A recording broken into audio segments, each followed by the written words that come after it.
pembelajaran kamu. Baiklah anak-anak semua, sebelum pembelajaran kita mulai, mari kita berdoa terlebih dahulu. Diawali dengan membaca Bismillah. Baik semuanya, ikuti. Bismillahirrahmanirrahim. Bismillahirrahmanirrahim. Bismillahirrahmanirrahim. Wabil Islami dinan wali Muhammadin nabiyyan wa rasulah. Rabbi zidna ilman warzuqna fahman wa amal shalih. Amin.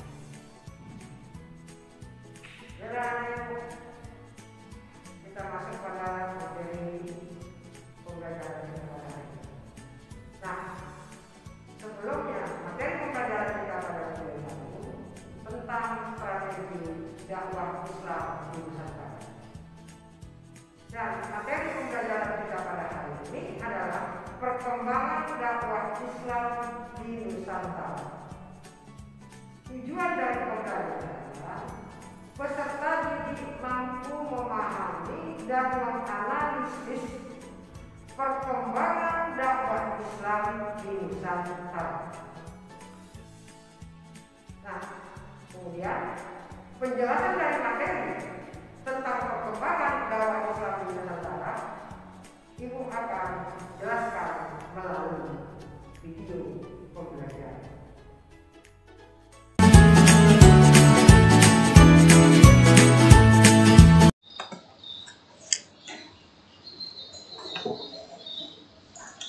Perkembangan dakwah Islam di Nusantara. 1. Perkembangan Islam di Sumatera. Daerah yang mula-mula masuknya agama Islam di Pulau Sumatera adalah pantai barat Sumatera, yaitu Kerajaan Samudra Pasai yang terletak di Aceh Utara. Orang yang menyebarkan agama Islam di daerah ini adalah Abdullah Arif, seorang mubalik dari Arab, dengan misi penyebarannya dengan berdakwah dan berdagang. Kerajaan Samudra Pasai berdiri sekitar tahun 1285 Masehi oleh Raja Merah Silu yang bergelar Sultan Malik As-Saleh. Setelah agama Islam berkembang di Samudra Pasai, dengan cepat tersebar pula ke daerah-daerah lain, yaitu daerah Pariaman, Sumatera Barat. Ulama yang terkenal membawa agama Islam ke Pariaman adalah Syekh Burhanuddin. Penyebaran agama Islam dilakukan secara pelan-pelan dan bertahap, sebab adat di Sumatera Barat sangat kuat. Dengan arif dan bijaksana, para mubalik dapat memberikan pengertian pada masyarakat. Dan akhirnya, masyarakat Sumatera Barat dapat menerima agama Islam dengan baik.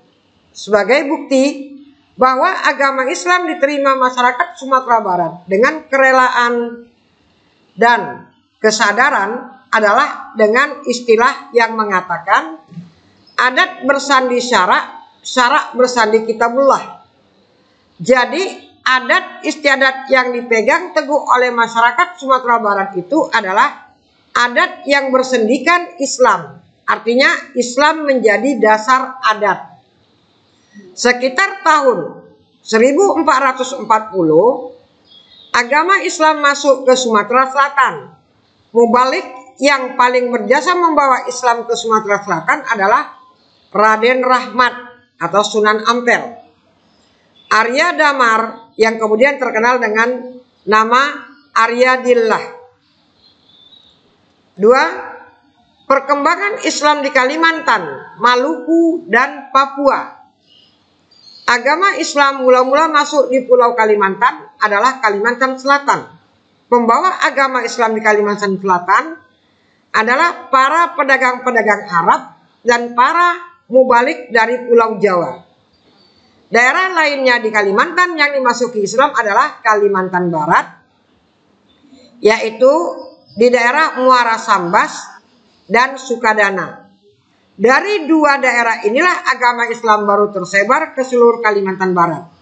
Pembawa agama Islam di daerah ini adalah para pedagang dari Johor atau Malaysia serta para ulama dan mubalik dari Palembang.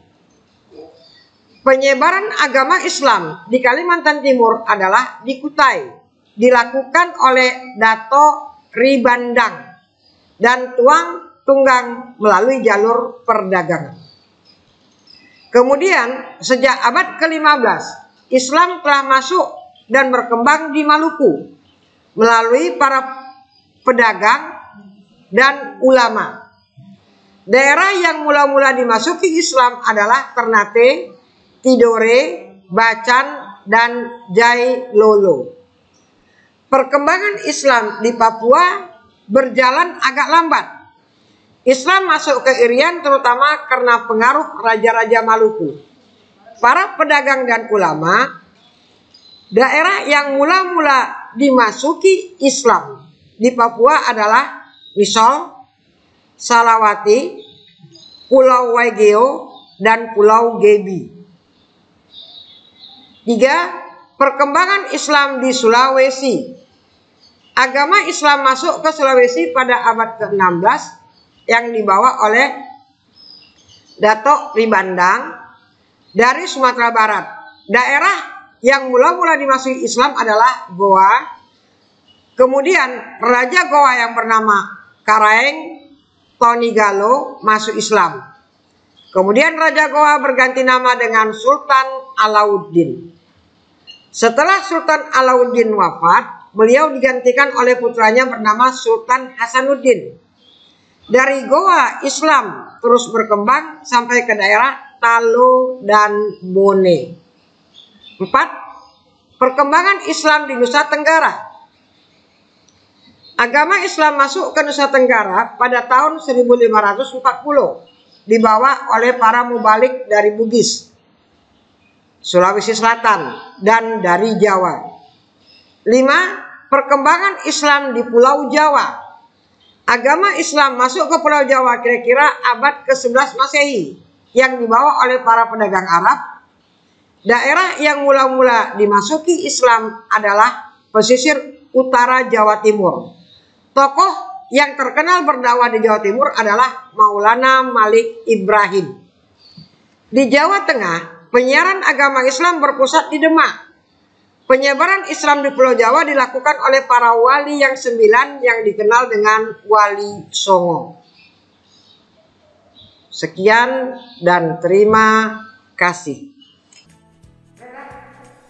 Untuk itu, Ibu akan menyimpulkan materi pembelajaran kita pada hari ini. Lihat kesimpulan materi.